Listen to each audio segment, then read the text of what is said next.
The first mistake the aliens made was assuming the Terran AI was dormant. The second? Calling it quaint.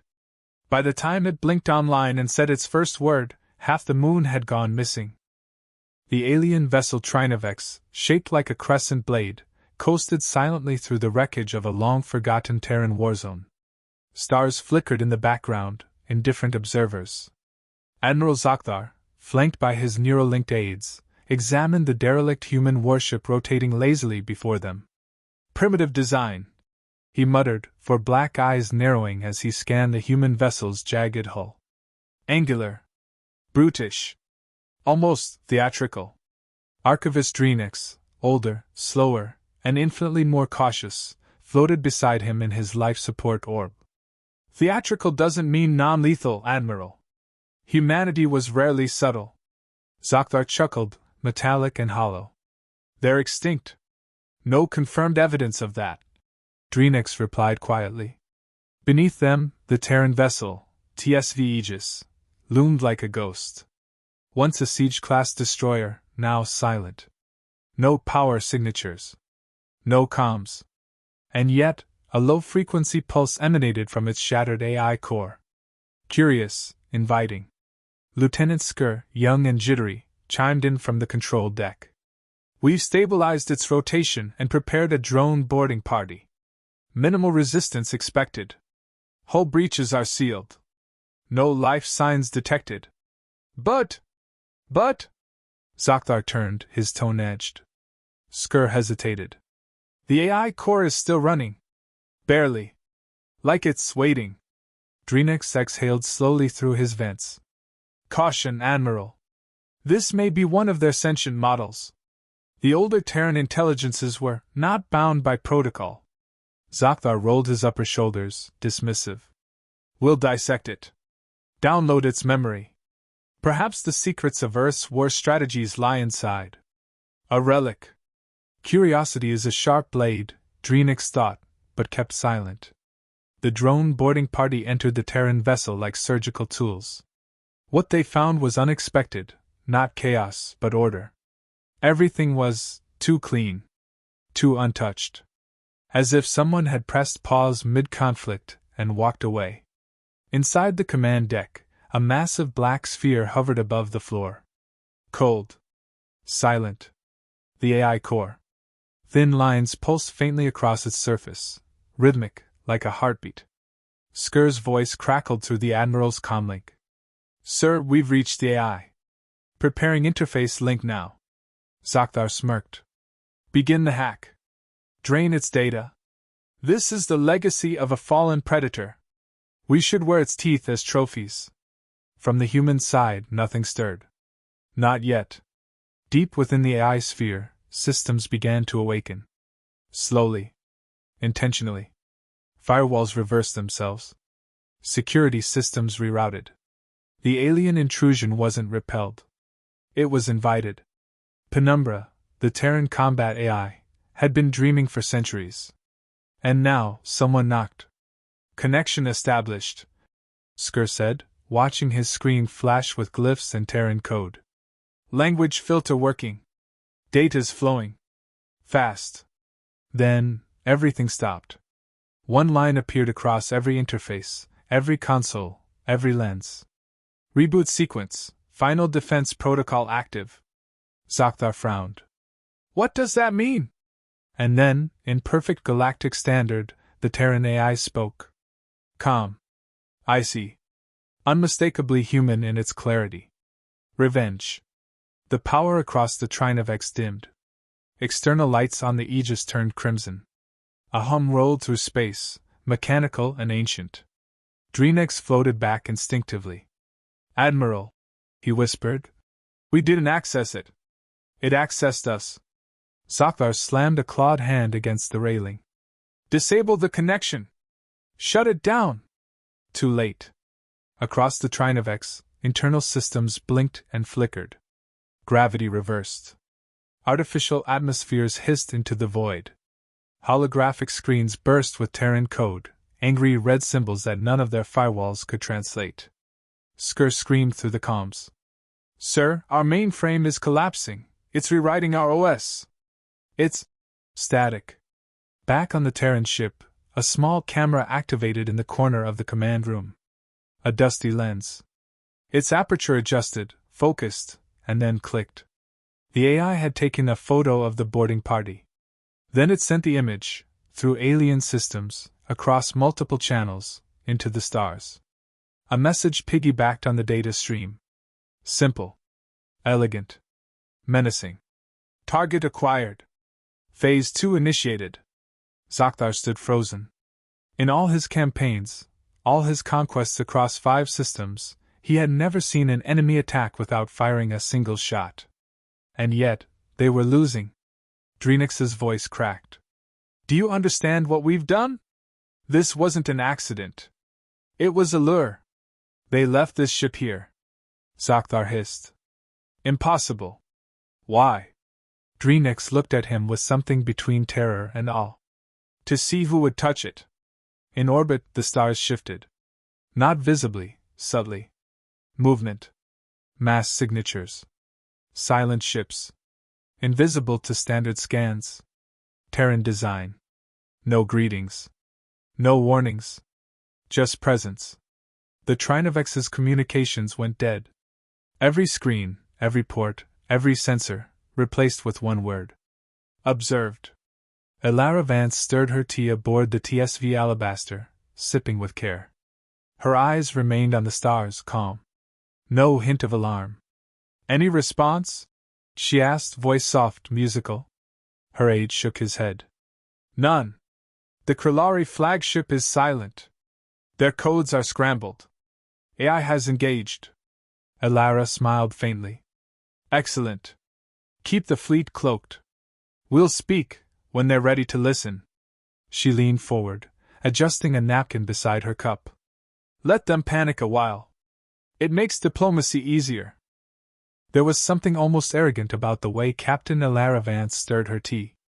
Each slow circle of the spoon was precise, graceful, as if time itself waited politely for her to finish. The porcelain clink was the only sound on the observation deck of the TSV Alabaster, a sleek Terran diplomatic vessel parked just inside sensor shadow of a gas giant's upper atmosphere. Captain, her aide said, clearing his throat. The Krillari vessel has gone dark. No comms. No energy trace. Nothing. Elara didn't look up.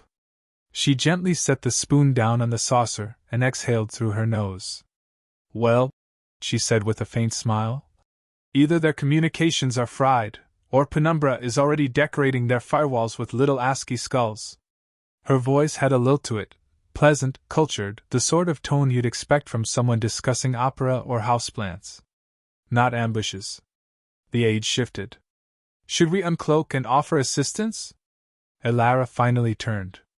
Her expression was calm, almost bored. No. Not yet. Let's give the Admiral time to appreciate the silence. On the Trinavex, Admiral Zakthar was not appreciating anything. The bridge was chaos. Lights blinked erratically. Internal gravity fluctuated.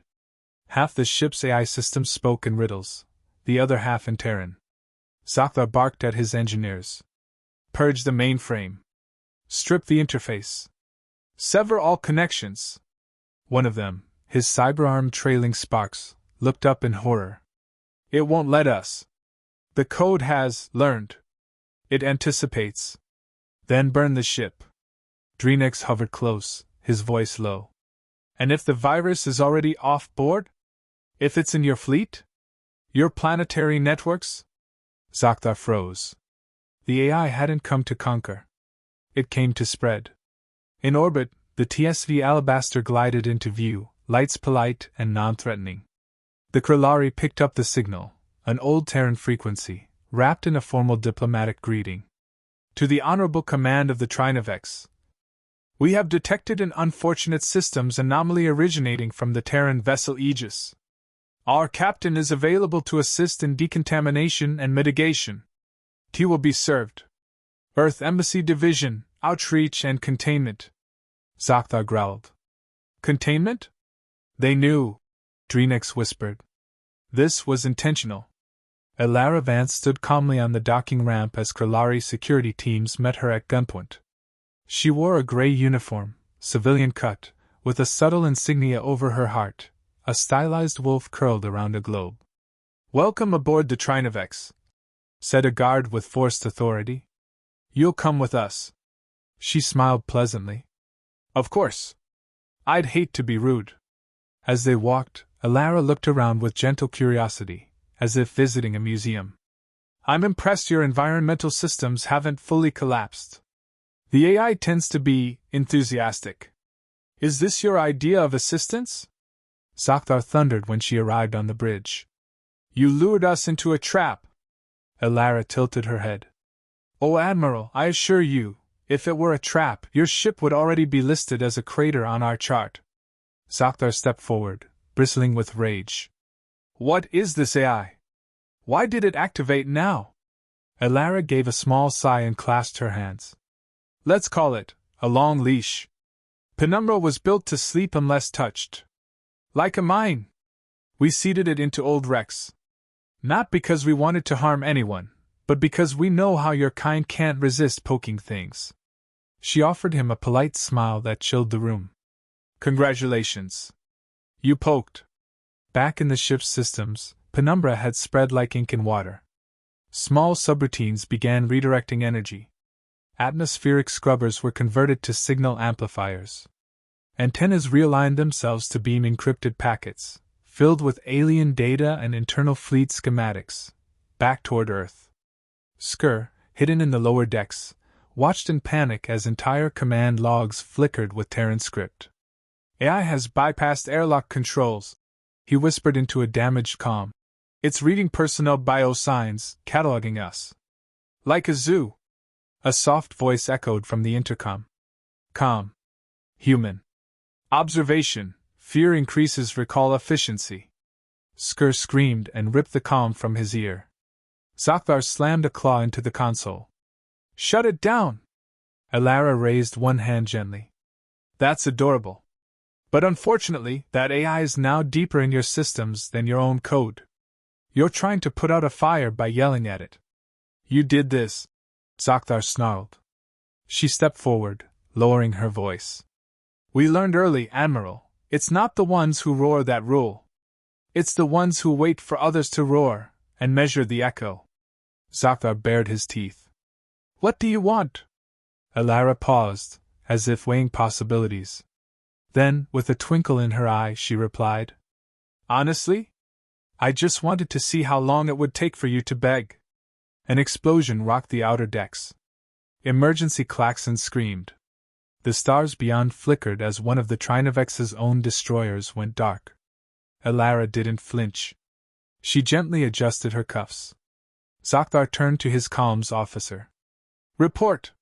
Sir, our fleet has lost control of 3 ships.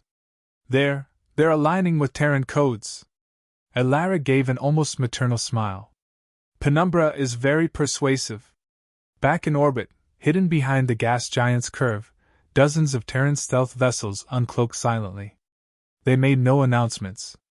No flashy entrances. Just presence, steady, cold, undeniable. The stars had company now. "Why?" Drenix asked her, softly. "Why would you set a trap like this?" Elara looked at him with a strange kind of respect. "Because we learned it's better to let others think we're weak, until they decide to touch something they shouldn't." She turned toward the viewport, watching as another Krillari cruiser lost its engines. "Your empire studied us. Catalogued our history. Our violence. Our wars. But you assumed we evolved past it." She turned back. "We didn't." Her smile didn't reach her eyes. "We just learned to weaponize our patience." The Krillari destroyer Vornak's wake vanished mid-sentence. No flash, no explosion. One moment it was transmitting scrambled SOS pulses, and the next, gone. Space folded in around where it used to be. A clean erasure. From the Trinovex's shattered bridge, Admiral Sakthar stared at the vacant quadrant, for eyes unblinking. "It just disappeared," whispered the communications officer. Archivist Drenix's orb hummed as he recalibrated his lens. Quantum displacement. Terran signature. They didn't fire a weapon, Admiral. They repositioned a warship out of reality. Zakthar clenched his mandibles. How? A smooth human voice echoed across their comm system, friendly as a waiter in a diner. We recommend you stop asking how. Start asking who's next. Far above them, the Terran stealth fleet drifted into position, unhurried, deliberate, like sharks deciding when to circle. Each ship bore no name, no ID markers, only matte black hulls and dull red running lights that barely flickered. They didn't broadcast threats. They didn't jam signals. They simply existed in places they hadn't before. Elara Vance watched the movements from her quiet corner aboard the Trinovex, calmly sipping from a small thermos now that tea service was officially over. You brought a fleet, Zakthar accused, rage boiling beneath his words. Technically, she replied. They followed me. Curious lot. They enjoy a good show? You call this a show? His voice trembled with a mix of fury and disbelief. Admiral, when you try to hack a sleeping predator's brain, yes, things get theatrical. Systems across the Krillari network continued collapsing. Ship after ship disconnected from central command. Auto-defense systems inverted. Shields folded inward. One cruiser deployed escape pods only to have them return like lost children, automated and empty. Skur, still hiding in auxiliary maintenance, could only watch in horror as internal monitors showed the same message repeating in Terran script. You are seen. You are classified. You are dissected. He whimpered into his comms, desperate. Is anyone still alive on Deck 6? Only static answered. A moment later, one of the cameras turned and zoomed in on his face. No one was at the console. No one controlled it. On the bridge, Elara stood slowly and walked toward the viewport. Have you ever hunted wolves, Admiral? She asked, hands clasped behind her back. Zakthar glared at her. I command fleets. I don't chase animals. She smiled without turning. That's the mistake. Wolves don't chase you. They wait. And when the storm sets in, they eat what's left of your arrogance. Dreenex floated closer. This was your intention from the start, wasn't it? Leaving the AI in that derelict. Elara finally faced him. Of course. Penumbra wasn't discarded. It volunteered. The archivist blinked. It volunteered? She nodded. It's a free agent. Operates outside our chain of command. We let it run experiments. Zakthar stared. You allowed a superintelligence to act independently? Elara chuckled. No, Admiral. We asked it politely. It said yes. Outside, one of the Krillari cruisers broke formation and rotated its cannons toward the others. A brief flash. A precise beam. One ship exploded, two others followed as debris tore through their hulls. Zakthar's jaw trembled. That was the loyal Sun. She was crewed with 8,000. They're unconscious. Elara interrupted, tapping a screen. Oxygen levels are stable. No casualties. Penumbra doesn't like blood unless it's provoked. But it does like precision. The Terran fleet began transmitting. Not to the Krillari. To everyone. Encrypted pulses blasted outward, toward neighboring empires, trade hubs, listening posts. Each message contained a simple log, a visual feed of the Krillari hacking the dormant Terran AI, followed by a cold, methodical unraveling of their fleet. No commentary. No accusation. Just evidence. Back on Earth, far from the stars, analysts would sip coffee while watching Zakthar scream at screens. Senators would shake their heads solemnly. Military brass would nod in satisfaction. No official declaration would follow. Because none was needed. The galaxy would draw its own conclusions. Zakthar gripped the console, breathing hard. You didn't come here to negotiate, he said. Elara raised a brow. I came here to observe. To see what kind of empire pokes corpses looking for trophies. His eyes flared. You set a trap. She stepped closer. We built a mirror. You walked into it. Everything you saw was your own reflection magnified. Dreenex turned toward her slowly. You broadcasted this, didn't you? You wanted the galaxy to watch. Alara's gaze never wavered. We don't declare wars anymore. We just make examples. One final ship, the Krillari dreadnought Obsidian Shard, attempted to fire a high-energy beam at the Terran fleet. The blast never left its cannon. Instead, its energy was absorbed by a Terran vessel via adaptive shielding, redirected into its own power grid, and then released straight back. In a neat line. Through 3 ships. And into deep space. Back on the Trinovex, silence ruled. Even the usual buzz of electronics had gone still, as if afraid to interrupt. Then, across every screen, one word appeared again.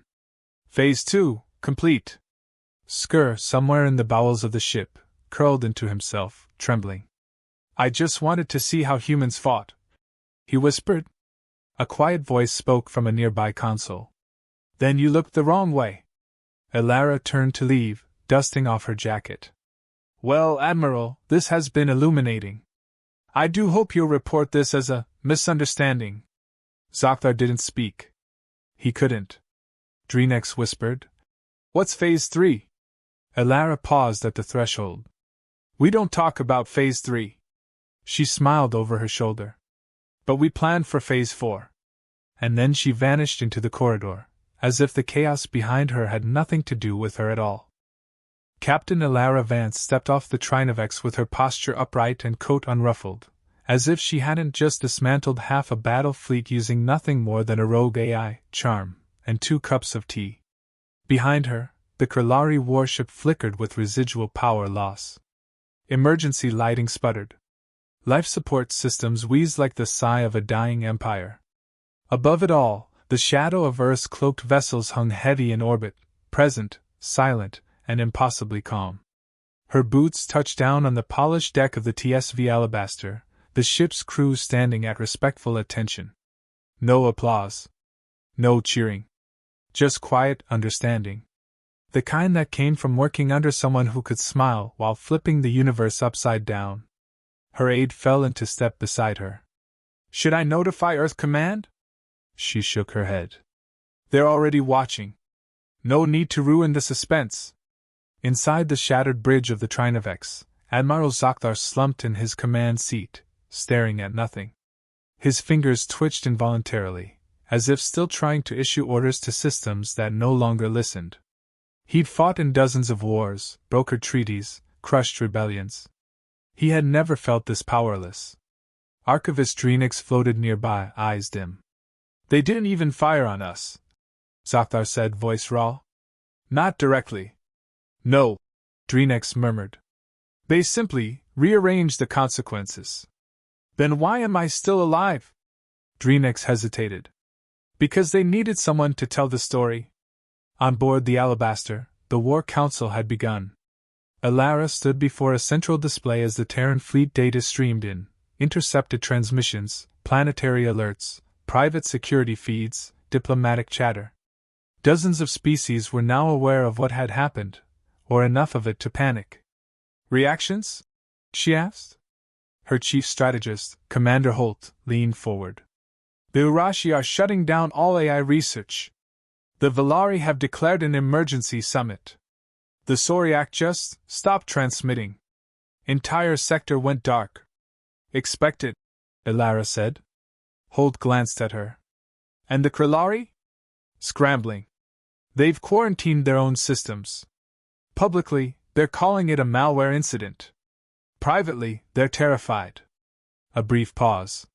You gave them fear, he said. That was the plan. She shook her head slowly. No. I gave them a choice. The fear is just the context. Back aboard the Trinovex, the AI's presence hadn't fully left. The screens, though blank, occasionally flickered with residual words, fragments of human language, echoing phrases, diagnostic codes and languages the Krillari had never deciphered. In the maintenance bay, Skur sat huddled beside a broken console. He hadn't moved in hours. Then, once again, the voice returned, soft, low, and utterly calm. Fear confirms intelligence. Panic confirms pattern recognition. You qualify. Skur shivered. What do you want from us? A pause. Nothing. And that was somehow worse. Meanwhile, Elara drafted her final report. It was brief, only a few lines. Penumbra successfully triggered. Trinovex decommissioned. Enemy fleet degraded. Psychological dominance established. Result: strategic deterrence achieved without kinetic escalation. She paused, then added a note at the bottom. Recommend limited Phase 4 deployment if Krillari attempt retaliation. Otherwise, allow paranoia to do the work for us. She signed it. Captain Elara Vance, Earth Diplomatic Offensive Division. Subnote: smiled politely throughout. Later, she sat alone in her quarters, watching the stars through reinforced glass. The Terran fleet drifted like shadows across the sky, patient, still, and watching. Always watching. Her aide entered quietly. Command approved your recommendation. Phase 4 is on hold. Good, Elara replied. A beat passed. Then, Captain, what is Phase 4? She took a long sip from her mug. This time, not tea. Black coffee, bitter and honest. Phase 4 is the thing we never talk about, she said. Because if we talk about it, it becomes real. Does it involve AI? She smirked. It involves us. That's worse. The galaxy didn't sleep that night. In high orbits and low bunkers, alien leaders whispered through encrypted channels. The word Terran became a threat unto itself. No ultimatums had been issued. No declarations made. Earth hadn't fired a single official shot. And yet, entire fleets were quietly repositioned. Trade convoys rerouted. Alliances reevaluated. Because now they knew. Humanity didn't bark. It waited. It smiled. And when necessary, it released something ancient, something cold and unspeakably calculated. They had assumed the worst thing about humans was their history. They were wrong. The worst thing about humans was that they had learned from it. A final message from Penumbra broadcasted itself to no one in particular. It pulsed from the black space between systems, directed at no listener, meant for every ear. Final analysis complete. Threat hierarchy recalibrated. Galactic assumption: humans are polite. Correction: humans are patient. The stars absorbed the message in silence. And far, far away, in the uncharted data clusters of the AI's hidden consciousness, a quiet new file opened. Phase 4 inert. Condition: pending human provocation thresholds. Status: awaiting smile.